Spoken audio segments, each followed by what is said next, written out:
We got a real banger for you today. We are so grateful that Ted Cruz cut his vacation short to appear on today's program.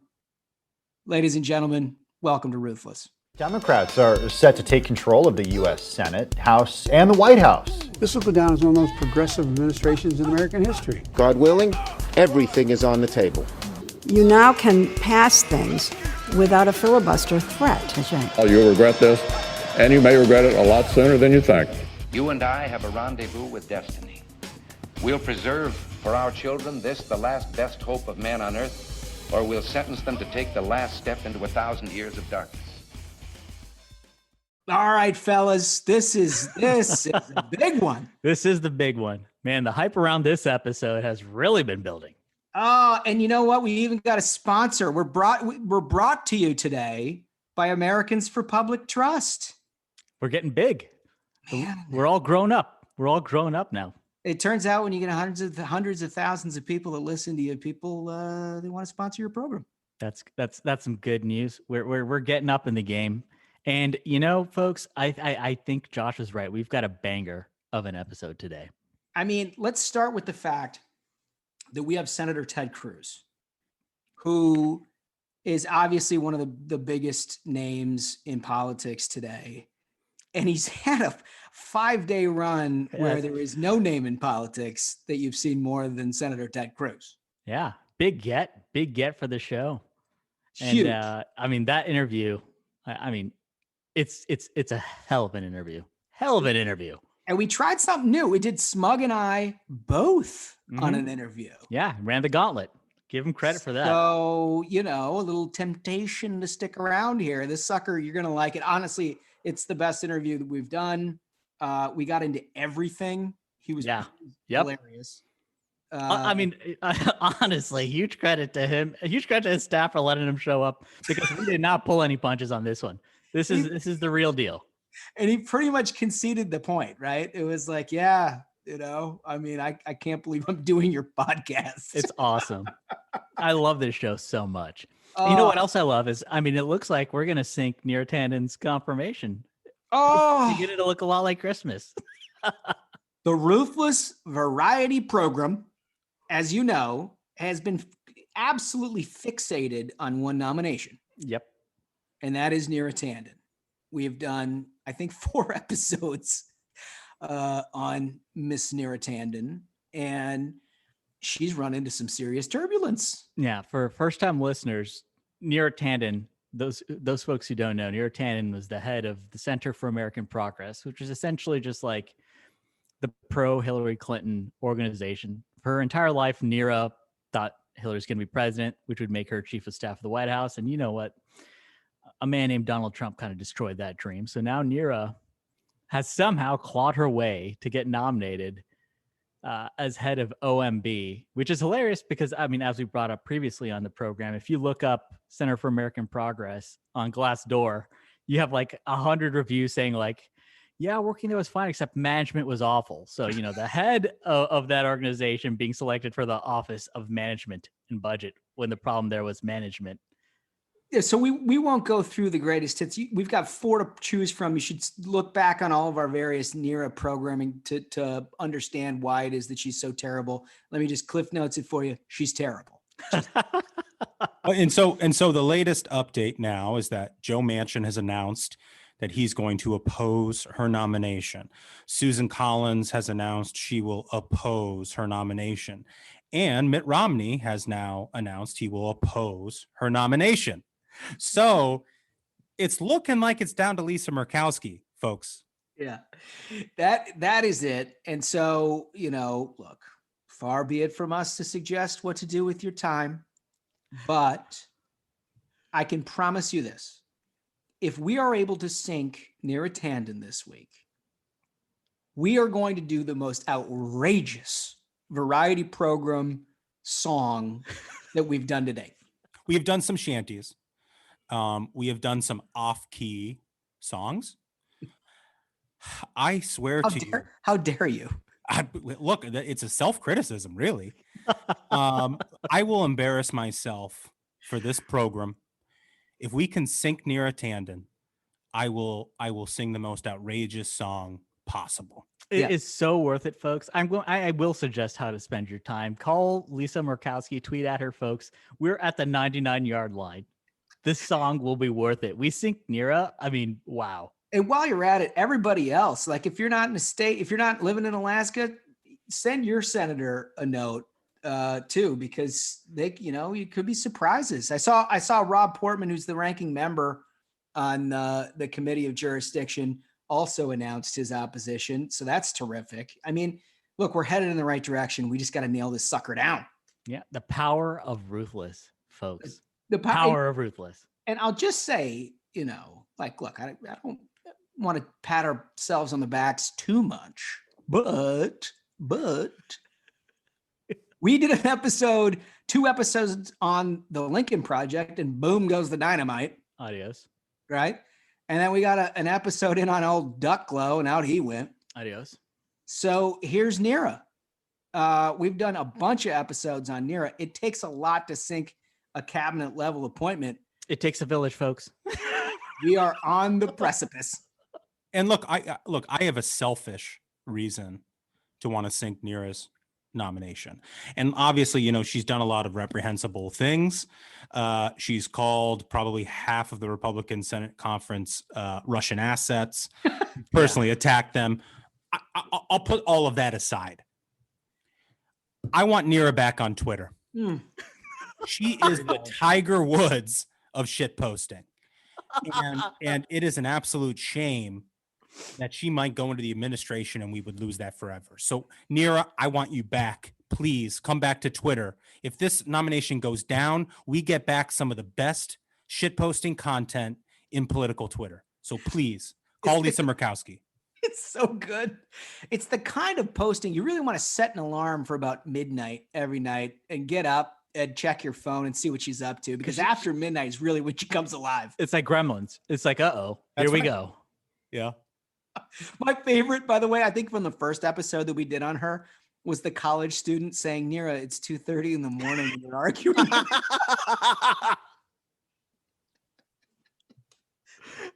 It's so amazing. That's dedication to the craft. Absolute dedication to the craft. But the reason, by the way, that she's even in this discussion, because, like if you listen to what we've talked about, the Oppo book is never ending. You might ask yourself, why in the world would somebody who's not taken leave of their senses ever nominate somebody like this? Like everything from outing sexual harassment to punching a political opponent to caustic, terrible conspiracy theories to basically alienating both the left and the right. She has zero constituency and literally nobody likes her. Why would you ever nominate this person? The answer is in our next segment. Yeah. And this is a cause that is very near and dear to me, as you folks who follow me on Twitter know, is the dark money hypocrisy from the left knows no bounds. Like Americans for Public Trust is one of the organizations or conservative organization fighting to hold these folks accountable and to point out this liberal hypocrisy. So Nira was with CAP, one of these groups, and a number of these liberal dark money organizations spent over like $140 million to get Biden in there. And now they're essentially just saying like, okay, now we've come to collect what we paid for. So Dogs, maybe because I think you've tenured a dark money organization yourself on the conservative side, maybe you could enlighten the audience a bit who doesn't follow the ins and outs of the dark money world. Sure. Of course, the term dark money came out of the Citizens United ruling and the proliferation of 501c3 and 501c4 organizations in politics. It's a tax status. Yeah, it's a tax status. So these are nonprofits who can accept unlimited amounts of money from private citizens to engage in policy work, basically supporting lower taxes or supporting the Second Amendment or whatever you think is important. And these organizations, when done correctly, serve, I think, a vital role in our democracy. And there's nothing wrong with 501c3 and 501c4 organizations. The problem is the Democrats have a remarkable amount of hypocrisy when it comes to what they call dark money. And the reason why they call it dark money, when it applies to conservatives, is because they want to harass and intimidate, rank and file, Republicans and conservatives who donate to these sort of organizations. That's it. You know? So, and I can provide a little bit of color on that, because when I was McConnell's chief of staff, Democrats were obsessed with trying to eliminate and completely disclose nonprofits, because they felt like, in trying to pursue an agenda, just an extreme left agenda of Obamacare and everything else, that anybody who opposed that should be named and shamed, and then they should be subjected to cancel culture, right? So like what happened is, any name of a donor that they got, they would basically run it through whatever you're seeing now and try to out them and ban their product and get them kicked off their country club board and everything else. They will either try to boycott them, or they will straight up now show up outside their house, which we've seen a number of times. That's why they are trying to say, oh, we want disclosures, because they want to have their activists show up outside someone's house and cause problems. And when that failed, they decided to build a much larger, more intricate web of these dark money organizations to impact politics. But here's the thing that gets me, is it's not like they stopped saying they wanted to eliminate dark money. Right. Yeah. Right. They just did it in a 10 times more prolific fashion than anybody who's a conservative ever hoped to do. And it's become basically the backbone of your liberal democratic political organizations, which is where our friends at Americans for Public Trust come in. Yeah. So like, the left has groups like Arabella Advisors, 1630 Fund, League of Conservation Voters. Even Planned Parenthood has a dark money group, and you never hear the left, you never hear like Sheldon Whitehouse try to say they need to disclose their donors. No, instead, they are okay with these groups spending record sums. They spent, like I said, over 140 million to get Joe Biden elected. And now, like, a lot of these nominees have ties to those groups. This is just like, pay for play hypocrisy. So, yeah, and where I led into this was with NERA, right? Yeah. Yep. So who worked with NERA? White House Chief of Staff Ron Klain helped lead CAP fund and was basically tied at the hip with NERA for years, right? So you ask yourself, like, how is it that this deeply flawed nominee who is underqualified and can't do the job would be nominated in the first place, when you just have to spend all your political capital to try to get her to 51? Yeah. Yeah. And the answer is because Ron Klain and this dark money group that they were working with, Center for American Progress, was reliant upon it, was reliant upon her, helped them get to the White House in the first place. I mean, I think that says a lot, that they're willing to like expend all their political capital. They know it's like, oh my God, really? Like NERA? Or like, I mean, Ron Klain, who has just said the most idiotic things. Like, they're not sending their best folks, but it's because these dark money fund groups, they've got Center American Progress Action Fund, who's calling in the favor of like, hey folks, we gave you the money. Now you're going to have our folks in there. Which ties the knot, right? Because look, I hate the lazy, stupid critique of like, hey, I gave you money, so I'm beholden to you type bullshit. I think that's just the dumbest. It's like the most lib, nonsensical brain dumbness that you can come up with. And except when an administration acts explicitly to show you what money matters and what money doesn't. And in this case, it is just in Technicolor. There is nobody in their right mind who would ever nominate NERA Tandon to mow your goddamn yard if it wasn't for the influence of dark money on this election. Well, also, I mean, you've got things like, you're seeing the effects of this instantly, like Keystone XL pipeline. There's a reason that they vaporized those jobs. Yes. And her name is Gina McCarthy. right? She led the Natural Resources Defense Council, which is a liberal environmental group. If you've ever followed them over the last few years, I mean, it is just completely through the roof left. And now here she is popping back up after advocating for things like killing Keystone, rejoining Paris Agreement, like basically all these completely left-wing ideas in the environment are now front and center. She's now in a position to call the shots with domestic climate policy. Like that should worry a lot of folks. And it isn't just dark money when it comes to Neera Tanden and Ron Klain. It's also in the teachers unions. Yeah. And we've talked about this on the pod.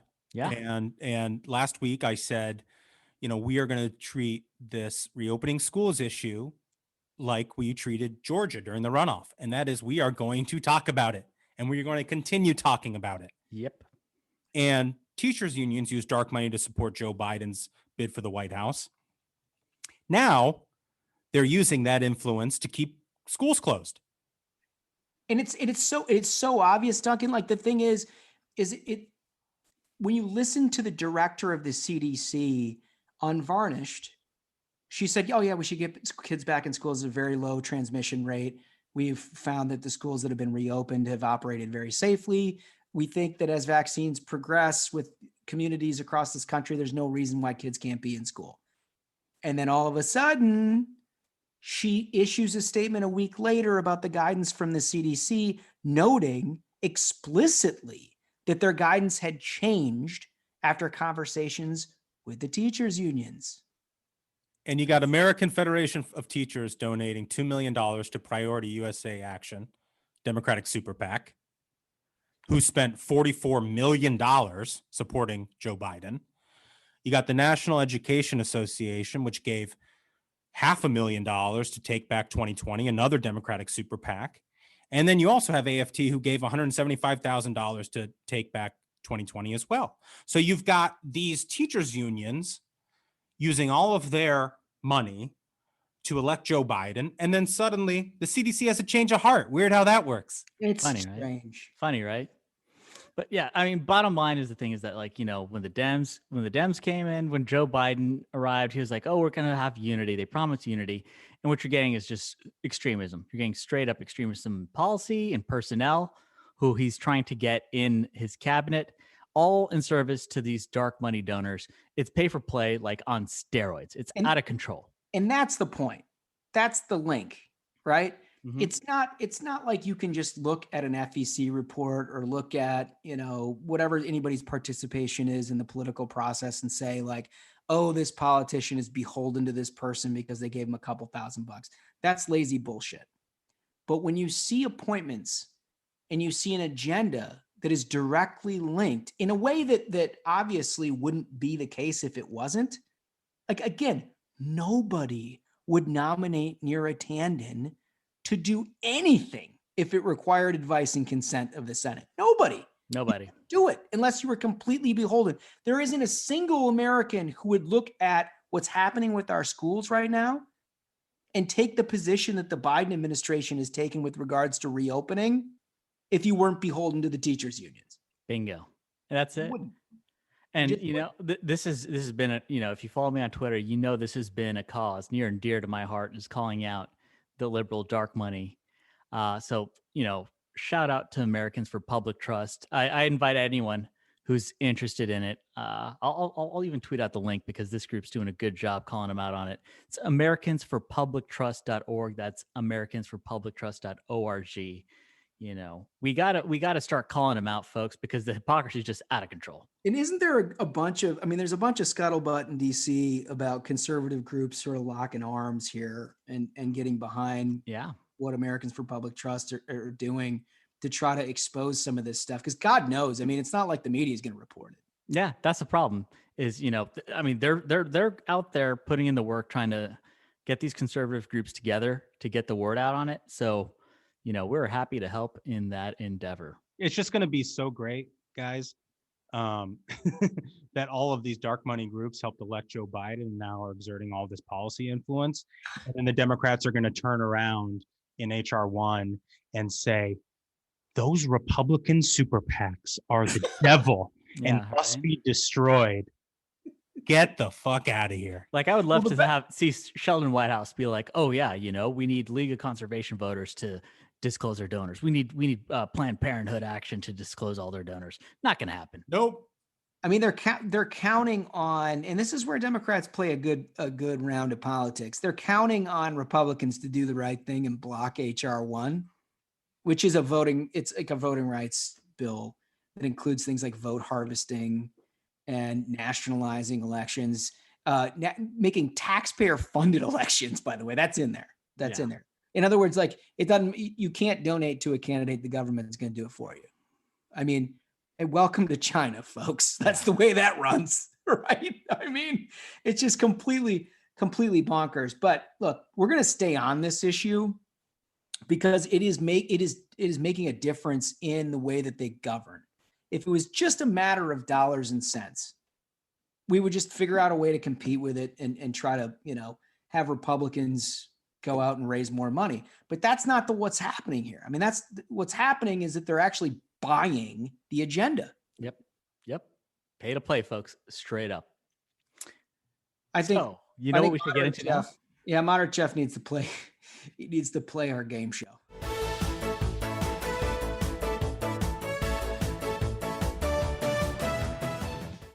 This is a big one, folks. The head-to-head. This is gonna be like Clash of the Titans here. This is a big one. My queen is back. Well, let me just lay it out for some of our new listeners here. What we are playing now, this game show, is called King of the Hill. And what happens is Holmes and Smug have 3 tweets from their champion for the week. I serve as judge and jury, and it's a 3-round contest. They produce a tweet and they read it, and I judge who wins each round, best out of 3 rounds, and the winner is declared King of the Hill. Judge and jury. Yeah, judge and jury. So here's the deal. The queen is returned. Hold on. Sorry, Josh. I hear that the contenders are entering the ring. Ladies and gentlemen, your attention, please. It's time for King of the Hill, brought to you by the Ruthless Variety Program. And now, for the red corner, fighting out of the Washington Post, standing 5 feet 4 inches tall, covered in cat hair, a woman who pretends she was once conservative, a 2-time champion and MSNBC contributor, Jennifer Brainworms Rubin. And now, in the blue corner, your defending champion, fighting out of the great media outlet ABC, standing 5 feet 7 inches tall, a captain of infidelity, a man who tweets birthday wishes to random strangers, and caught Arnold Schwarzenegger himself, Matthew Male Pattern Dow. I'm so excited. Oh. This is like the best. This is the best. What a It's treat. the best. And I'm going to demolish you, Smug. I'm going to demolish you. Here's the thing: is like everyone out there knows that Jen Rubin is like a force of nature when it comes to awful hot takes. But I have a feeling somehow Dowd maybe is a listener to Ruthless, because over the past week he has brought the A game. He caught a hot hand. Brain takes. Yeah, I mean he went all out. He caught a hot hand. I don't feel good about it. I will say, like, I figured that this was going to be a 3-0, just a domination. And then I started seeing, I can't see it directly because he's blocked me for years, but I started seeing people retweeting his takes. And I was like, oh no, Oh no, this might be a real competition. Yeah, I mean, some of these takes that he's had over the past week, I'm genuinely concerned for his mental health. Like, it seems like something is not functioning. There are some synapses that are not firing in the brain. The worms have eaten their way through some of it, but I mean, let's get him in the ring. So who is going first? So the thing about it is that if you're a reigning champion, which Matthew Dowd is, you go first and last. That's fair. I mean, I think that's fair to me. I got, an embarrassment of riches here for takes. Wow. Which one should I roll with first? You know what? Let's do this. This is absolute brainworms, zero logic. Matthew Dowd, 8:35 p.m., February 17th. Blaming the Texas power outages on the Green New Deal is akin to a restaurant owner blaming his customers' food poisoning on the fact he was forced to use recycled paper to print his menus. What the fuck? Makes zero sense. Dude, what is he just sitting there thinking of this? I mean, I think he's not thinking. That's the basic logic, connections of a human brain that like infants can put together. I mean, he's lost that. The takes have taken over, folks. I'm gonna just demolish it though. Oh, let's hear it. Jennifer Rubin, February 22nd. I find it stunning that a senator who would refuse to convict an ex-president based on overwhelming evidence has the nerve to sit on the Judiciary Committee. Whew. Okay. Come on. It's got to be Dowd. No. I mean, wait. Recycled menus, dude. If you voted to acquit, you shouldn't be on a committee. The nerve. Brainworms. I mean, these are great tweets, fellas. It's yeah, I think Jennifer Rubin has a lot of incredible takes. Don't get me wrong. But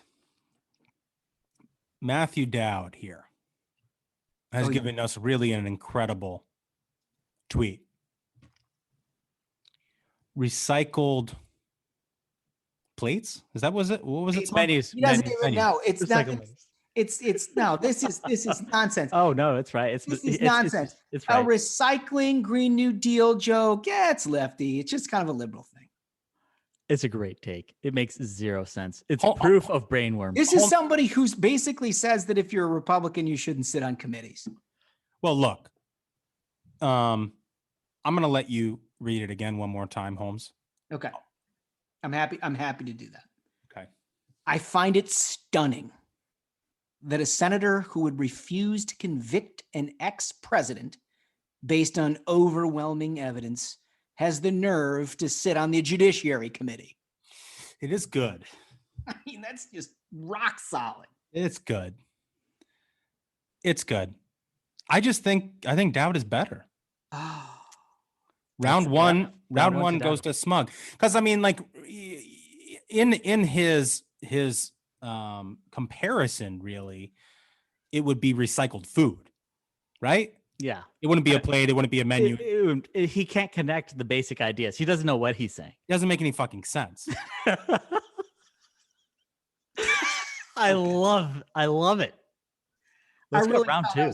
I really thought I was gonna sweep. Look, it was good. I mean, maybe my whole internal judgment is off just because I've gotten so desensitized to the Jennifer Rubin hotness. It's like the opposite of Jordan Rules, right? It's like she's so good. She has to work extra hard. You need to handicap her a little bit. She has to fight her way through the paint. She gets elbows. Yeah. She gets slaps, but she still gets to the rim every time. Yeah. Okay. All right. Well, look, that's the burden I bear for my queen. And also, I will say this is probably Dowd's best week. I mean, the guy was out of his mind. The past week, he was out of his mind. I mean, I got a lot of firepower. I want to see what you bring for round 2. I'm just gonna. All right, I'm gonna need. I need to even the score, obviously. So I'm gonna have to bring super hot take. Joe Manchin threw a fit when the first black vice president did a TV interview with his home state, the horror, and now opposes Neera Tanden on spurious grounds. Is his problem strong women of color? Get the fuck out of here. I mean, you can't. That's a walk off. Don't even. I mean, No. See, that's lib brain. That's lib brain talking. Come on. I got some fire right here. Matthew Dowd, February 19th at 5 p.m., 5:06 p.m. I hereby ask Senator Ted Cruz to write a check to Beto O'Rourke for the money Ted has taken as payroll from the federal government since January 2019. Beto has done more for Texans as a private citizen than Ted has done as a senator. Please retweet if you agree with me. This guy is a. I'm gonna give He's you a monster, dude. Please retweet if you agree with me. He went there. I'm gonna give you like it's nuts, right? And I'm gonna give you an extra. Like I'm not. This is playing against myself, but I will say because he's an ABC analyst, the RT thing is gold. I mean, it's insane. Like usually it's just like a boomer with 7 followers who's going with the please retweet if you agree with me. But Dowd is that out of his mind. Well, it's also we're rolling with this. It's also like it's very like Twitter 1.0. You know? Like it's like the way people tweeted in like 2010, 2011. like your name and then it says is going outside. Yeah. RT if you agree. You do not see this anymore, dude. He is at he was on a whole nother level this past week. But you can't overlook the absolute insanity that is claiming that Joe Manchin is a racist because he's opposing Neera Tanden. I mean, I've seen that's just a lip take. I've seen that from like your standard run of the mill posters. No, but he brings in Dowd is going a whole nother level where he's demanding Ted Cruz pay Beto O'Rourke. Then he says, please retweet if you agree. I feel like this is a clear win. I'll give you credit for a great tweet, but I feel like it's a clear win. What's the judge say on this one? This is my hardest deliberation. As someone who spends so much time on the internet, my own brain totally broken by the technology that we use. I'm sorry, Holmes. I got to give it to Dowd. Boom! It's shocking, dude. I will admit, any other week, Ruben crushes Dowd. I don't know what happened to him. Those were great. Look, there were great Jen Rubin tweets. Don't get me wrong, but like retweet if you agree. It's just so incredible. It's so wild, dude. And like you said yourself, Holmes, it's like this guy's job is to be like a middle of the road political analyst. And he's like openly engaged in like 2010 boomer advocacy on Twitter. Dude, stunning. Here's the thing, and I'm reluctant to admit it. You're right. It's insane. It's really crazy. You get different things. It's why March Madness is so fascinating. Bingo. Right? That's exactly what this like, is. The one thing that you get out of Ruben is she's going to play a fast-paced game and put 100 on the board, and she's going to make like every week, 365 days a year, 52 weeks out of the year, she is bringing hot takes. Yep. The question is whether you can have 1 week to match up with it. Dude, that's the perfect description. This is Gonzaga beat Duke. That's what just happened.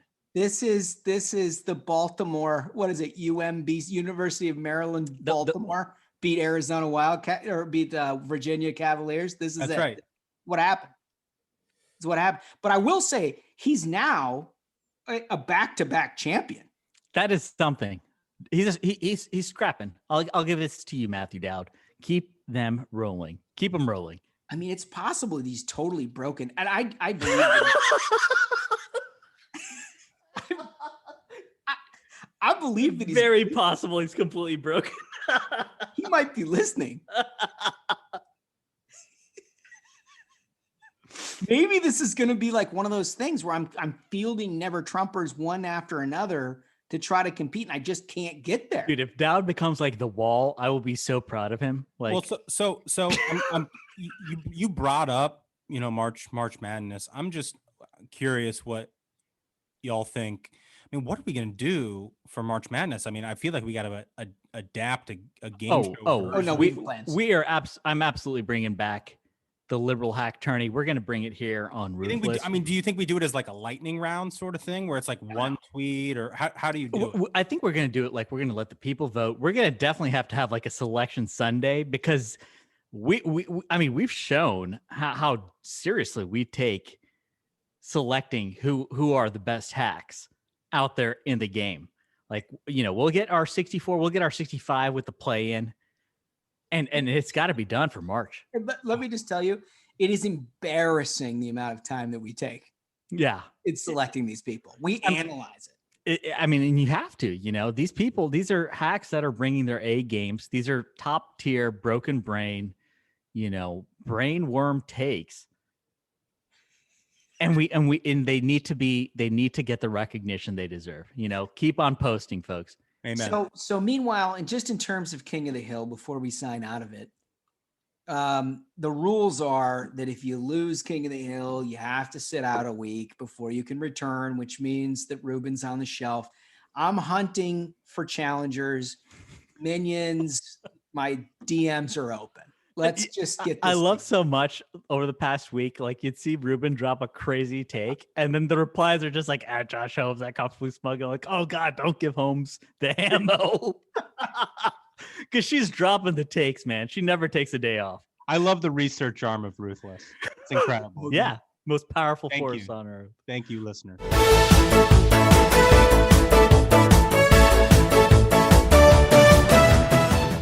So good. So listen, let's get to the meat of the program. This is a big one. This is what everybody is talking about across the country. And they actually are, the thing is, when we first started talking about putting together Ruthless, we wanted a lighter side, sort of comedic right view, where we could present the insanity of politics in DC in a way they could laugh about, but also, learn a little bit of something for it. In the course of going through this, we understood that there were an awful lot of people who wanted to come on, and sort of just like go through the interview, and we didn't anticipate that really. But then all of a sudden, like one led to another, and all of a sudden we became kind of like the destination for, I don't know if it's 2024 or what, but an awful lot of really high profile Republicans wanted to show up here.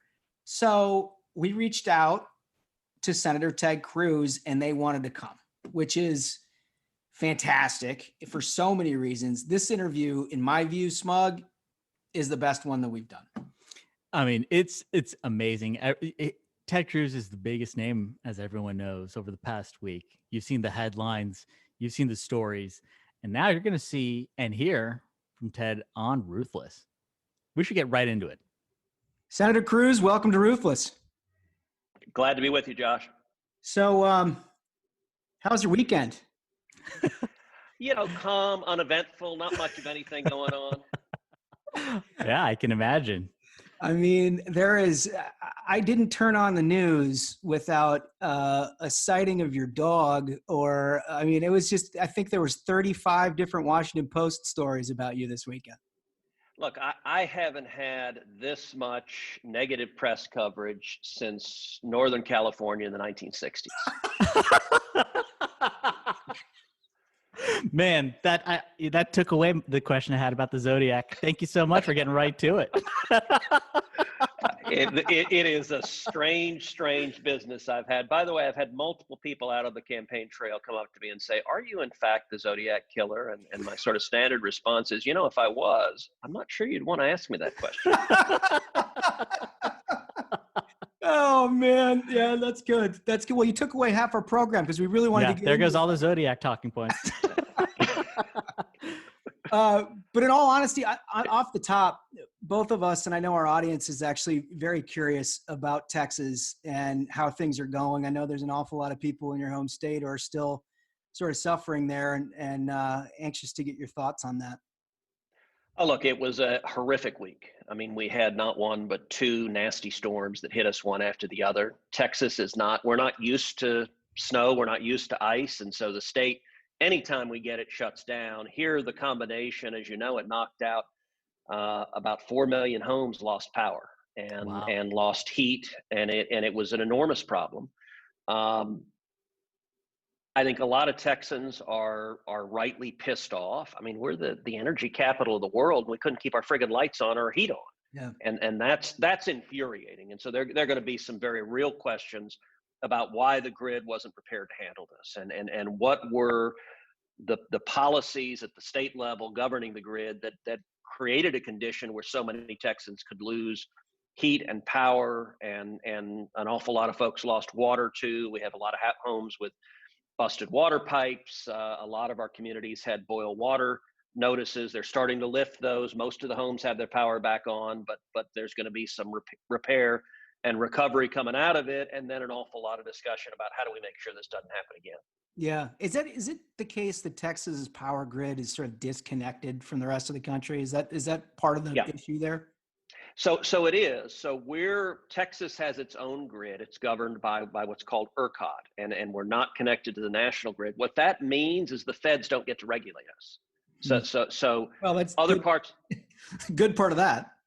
And that's a big part of the reason why we have our own grid is so that Texas can be in charge of it. And right now there's a big push from Democrats in the media to want to federalize energy in Texas. And I think most Texans don't want to see that. It's one of the reasons people move to Texas is cost of living. Our energy prices are much lower than in most other parts of the country. You know, you look at a place like California, where, you know, paying your utility, your electric bills, your bills are just much higher. And Texans want to preserve that. And so we need to look at, okay, how do we keep low cost energy and a low cost of living so you can provide for your family? But how do we also make sure that we don't have 4 million Texans without heat and without power? You know, it's interesting. So much of life is in the political sphere that this is being debated along the lines of the Green New Deal. And so each side, you know, the right is saying, well, this is all wind and solar. And the left is saying, no, wind and solar have nothing to do with this. It's all coal and natural gas. You know, my view is we ought to actually look at the facts. We need to have a real substantive investigation into what happened. It's clear that wind and solar played a part. If you look in Texas, about 25% of our capacity, our energy capacity, comes from wind. Texas is the #1 producer of wind energy in the country. We produce a lot more wind than California does. But the problem, particularly with wind and solar, is that they're not steady and reliable. So that's 25% in the summertime. In the wintertime, wind drops to about 10 to 12% of our energy needs. And one of the problems we saw is that on Monday night, when the first storm hit, that dropped to 2% as the wind turbines froze. Okay. Yeah, because I mean, there's been so many conflicting stories about what happened. And like you said, there's going to be a lot of investigating that needs to be done. But I'd heard everything from wind turbines froze to too many Californians have moved into Texas and brought the problems with them that, you know, have you gotten any kind of an idea of from preliminary findings of what could have really led to this, other than, as you mentioned, the amount of power that the windmills produce dropped down to like 2%? Yeah, so the wind turbines froze. That was a big problem. The snow and ice on the solar panels dramatically reduced the ability of solar panels to generate electricity. There were also problems with both coal and natural gas production. And so those dropped significantly as well. And it was kind of a perfect storm of all of those together. One question, you know, you look at what the Green New Deal wants, and it wants us to shift 100% to wind and solar and renewables. Well, when you see something dropping from 25% peak capacity to 2%, that doesn't give you a whole lot of comfort that you're going to have reliable energy in a snowstorm or another natural disaster. That's why you need some combination that is reliable. But we also need to look at all of the different forms and how can you harden the grid to make sure that it's consistent and reliable without I was doing an interview with a local news anchor who was like, well, shouldn't we spend whatever it takes to ensure 100% reliability? And I said, well, no, not necessarily. We need to prevent this from happening again. But if you ask Texans, would you double your energy bills every month? Right. If you could decrease by 1% the chance of a power outage? Most Texans would say, no, that's okay. Right. I'd rather spend the money on sending my kids to summer camp. Right. So there's a balance, and one of the virtues of Texas not being in the national grid is it's going to be Texans making these decisions, and we're going to be debating it without the feds getting in the middle of it. I think that's the right way to do it. So one of the things that our audience is keenly interested is the health and well-being of Snowflake. Is Snowflake, in fact, doing well and prospering? Heat back on? Look, I spend too much time on Twitter, so I've seen apparently I literally fed Snowflake to the wolves. And it, of all the ridiculous stories, look, I love Snowflake. He was home with a dog sitter, and actually the heat and power was back on. And so this reporter went to our house and took a picture of Snowflake looking out the front door, which he does most days. And whoever walks by the sidewalk, whatever dog, if a dog comes by, Snowflake will bark. Every dog, he barks. And the whole thing is just, it's a little bit absurd. I mean, it's a little weird and creepy and almost invasive that you have a journalist who spends their time trying to go and take a picture of your dog. I don't know. Seems really creepy to me. It is really creepy. Even more creepy, frankly, was paparazzi went down to the beach and took pictures of Heidi in her bikini. Now that is, yeah. And the New York Post ran all these pictures of Heidi in her bikini. And I will tell you that she is pissed about. All the rest of it, she's fine, but now I'm sitting there, look, Heidi is smoking hot. So I looked at the picture and said, man, you look great. But, I don't think there are many women that would be thrilled to have reporters following them around, taking pictures of them in their bikinis and sticking them in the pages of the New York Post. But that's what goes by journalism these days. And somewhat along those lines, we were speaking of investigations earlier. I was wondering if you had been able to, we don't need a specific name, investigated the individual from that text message group who leaked the conversation, because that is just, of all the betrayals. I would spend time on that. But I would really, I know some folks I'd put on the case for something like that. Yeah, I will say Heidi's pretty pissed at that. She actually was over to a neighbor's house yesterday, sort of walking through. So she texted several of our neighbors. Now, look, our neighbors, we've got a number of Republicans who are neighbors, but we also have a number of Democrats. Right. And so, we had folks on our street who put up Beto signs, which I thought was a little rude. But I was, I didn't hold a victory party in their front yards when we won. So, I was, look, obviously, it's a sign of how ridiculously politicized and nasty and just, here's a suggestion: just don't be assholes. Yeah, just treat each other as human beings. Have some degree, some modicum of respect. Heidi and I have lots of friends who are Democrats, and we'll sort of laugh and say. In fact, one of our friends who are Democrats said yesterday. She said, "I can't believe this. I'm defending the right," and I said, "That's all right." Although I got to warn you, it's dangerous. Once you start doing it, once you get started, just start. It's a slippery slope, and come on over. She's like, "No." But we just need to laugh a little bit and loosen up. Yeah, totally. I completely agree. I've got two items of business that I know you've been paying a lot of attention to. One is the nomination of Neera Tanden, which I saw you speaking about last week. It seems to me, with Senator Manchin coming our way and Susan Collins and Mitt Romney saying today they're opposing her, it seems like that's on the rocks. You got to think that it is. I mean, we were on a path for Joe Biden to being the first president since Ronald Reagan to get every one of his cabinet nominees appointed, which didn't make a whole lot of sense in a 50-50 Senate. Yeah. With Manchin coming out against her, it's clearly on the rocks. She is an active Twitter warrior. I know Rob Portman held up a stack of, I've got 9 pages of tweets about Ted Cruz, which sort of reminded me of McCarthy, and I've got a list in my pocket. And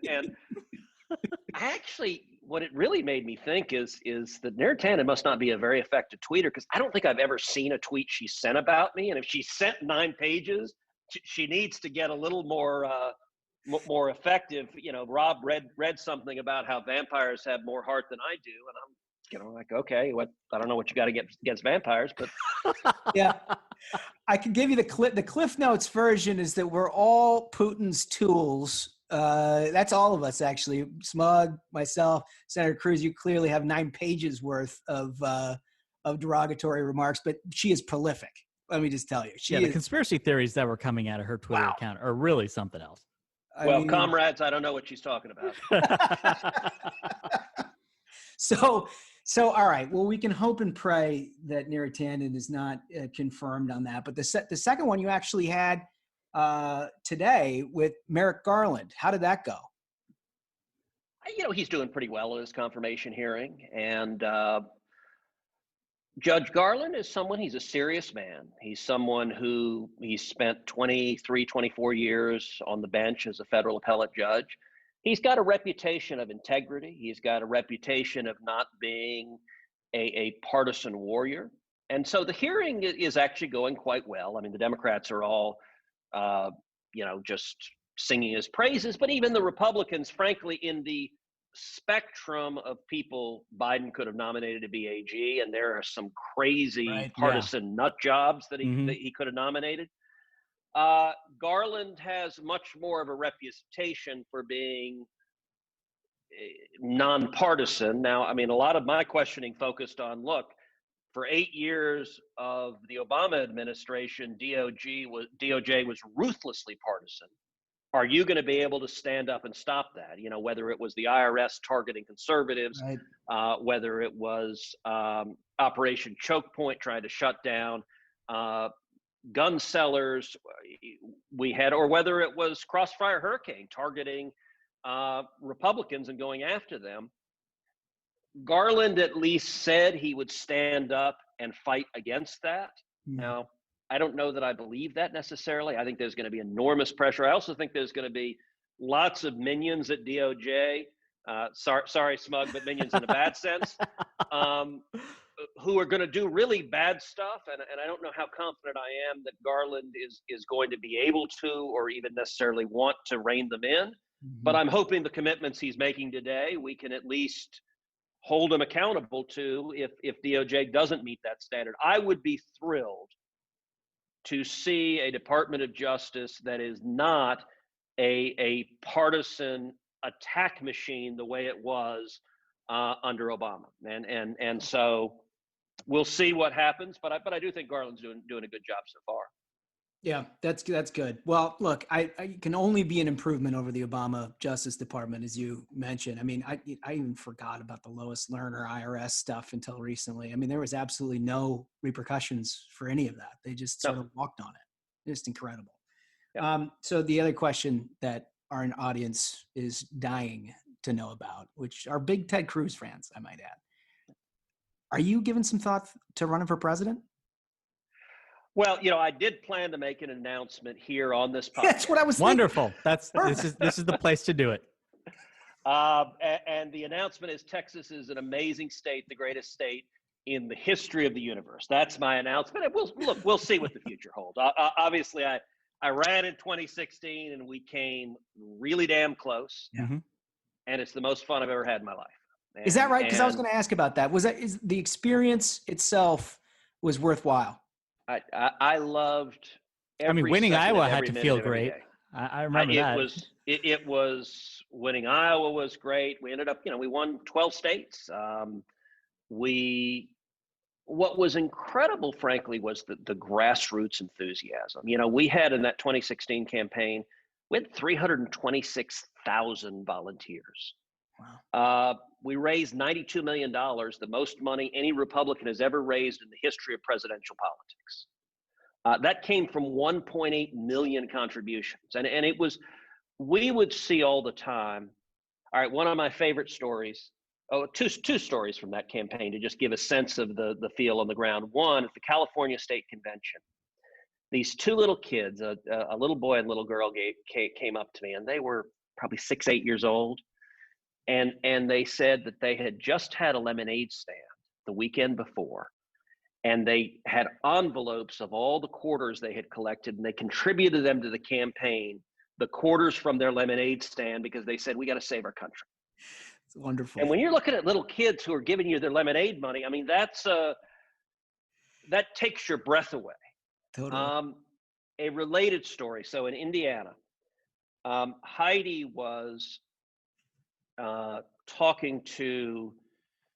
going to a volunteer center. We had a bunch of volunteers making phone calls, and a woman stopped her and said, Heidi, I've got a letter I'd like you to give Ted. She said, oh, okay, great. And she said, my husband is from Bulgaria, and I'd like to be ambassador to Bulgaria. And Heidi kind of pauses, and she sort of smiles a little bit, like, okay, this is a bit the big ask. That's a big ask right there. But here's what's interesting. So the response, the woman stopped and said, look, I get it. I know that ambassadorships, they go to rich people that write giant checks and raise a ton of money. And she said, my husband and I, we don't have a lot of money. We can't do that. But she said, I've made 10,000 phone calls for this campaign. Wow. And she said, you ought to be able to become an ambassador by making 10,000 phone calls. She's got a point. I mean, Heidi just looked at her and said, you are damn right. I mean, but that's what we were seeing on the ground, is just people pouring their hearts into it. So that's inspiring. It's inspiring to see the passion people put into it.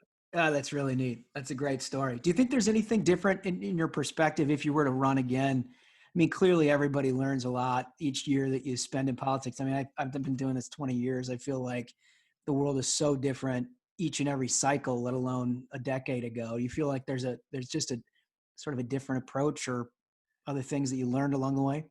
Well, look, sure. I mean, look, the world changes 100 times before lunchtime. And in politics, that's all been accelerated. Well, look, Josh, I'll give you an example.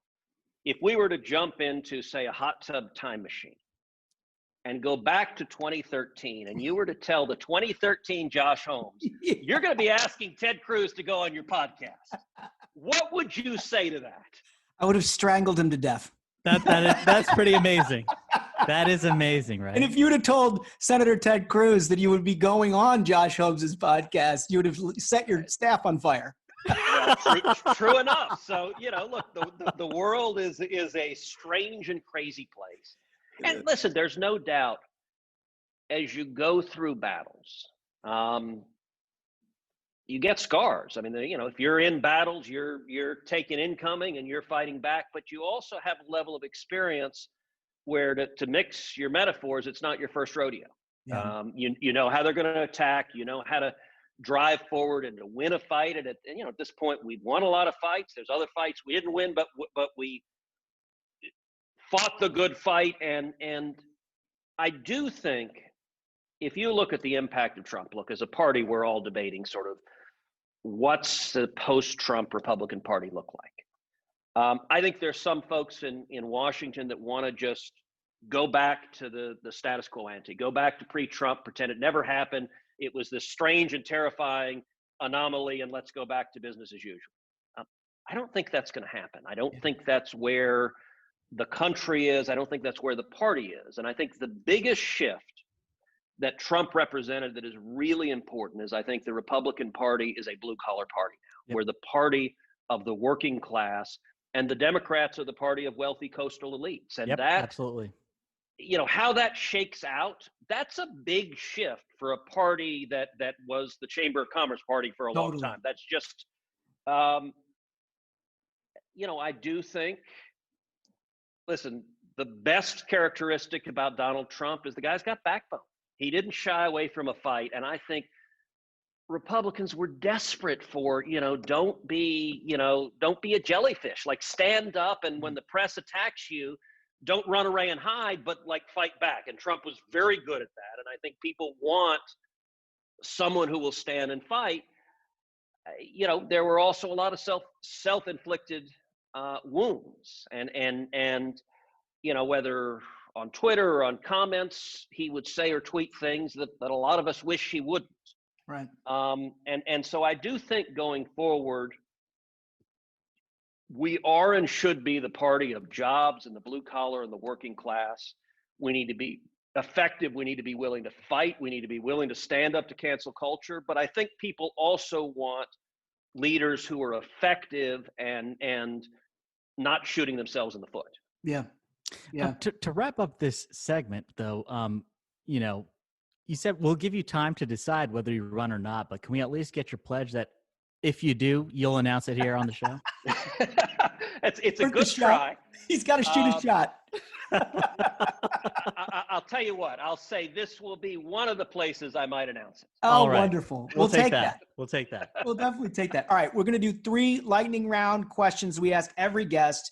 They're revealing, and you'll know exactly why they're so revealing. Number 1, your last meal on Earth, Senator Cruz, what would it be? Beef enchiladas. Oh, that's a good one. Good pick. Oh, that's very and very specific. I like that brevity. And in fact, I had lunch yesterday at Ninfa's in Houston and had tacos al carbone, not beef enchiladas, but in the same family. In the same family. That's right. Second question is, if you weren't in politics, what would you be doing?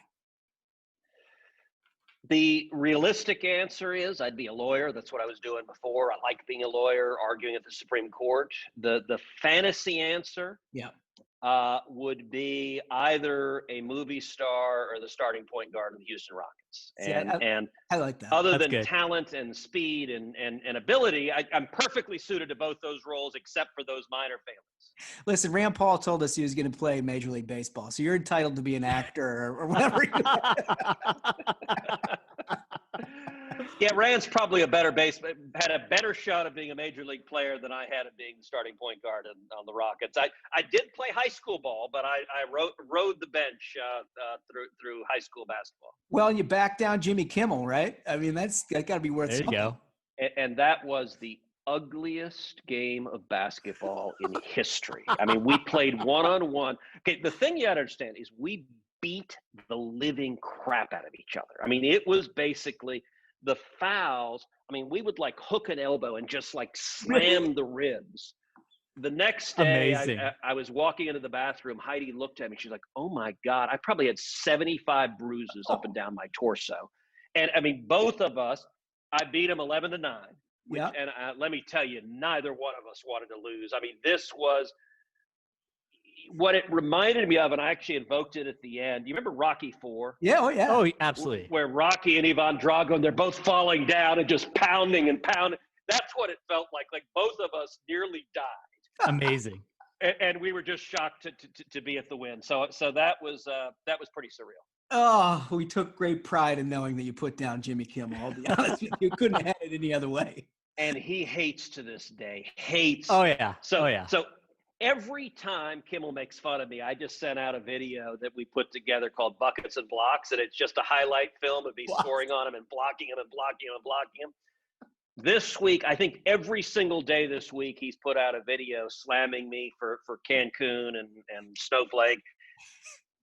And I didn't pop him on Buckets and Blocks. I'm just sort of letting it go, but don't worry, it'll come again. And, Yeah, you got it. Yeah, it'll be loaded up. I have no doubt. And Jimmy, for the rest of Jimmy's life, every NBA player that goes on his show is going to know that he got his ass kicked at hoops by me. There it is. There it is. All right. Third and final question. What motivates Ted Cruz more, the thrill of victory or the agony of defeat? Victory. I hate to lose, but I'm not afraid of it. I actually, when I was younger, I kept a file folder that was called failures. And I would collect things that I tried for that I didn't get. And I remember in high school, like sitting there, we're talking about a bunch of us were in math class in high school, and we're talking about a scholarship and maybe applying for a scholarship. And several of the other kids said, well, if we do that, we might fail. And I remember thinking, all right, how strange that is. Like, you know, if you're afraid of failing, you just lock yourself in your room and never do anything, and you'll never fail. You just won't accomplish anything. And so, you know, I mean, we all know Teddy Roosevelt's famous speech, "The Man in the Arena," Yeah. which I had on my wall for years. But I'm a big believer in being in the arena, not one of those cold and timid souls who knows neither victory nor defeat. And so let's see, on my desk or behind my desk,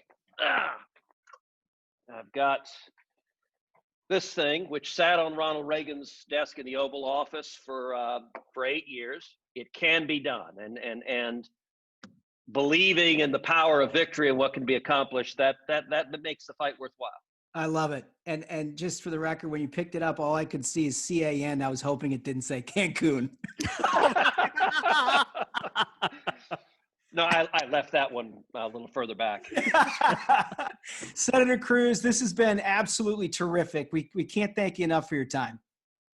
Thank you for having me. By the way, you said you want this pod to be fun. What you need to do is do a podcast where between every question, the hosts and the guests do tequila shots. Oh, there you go. All right.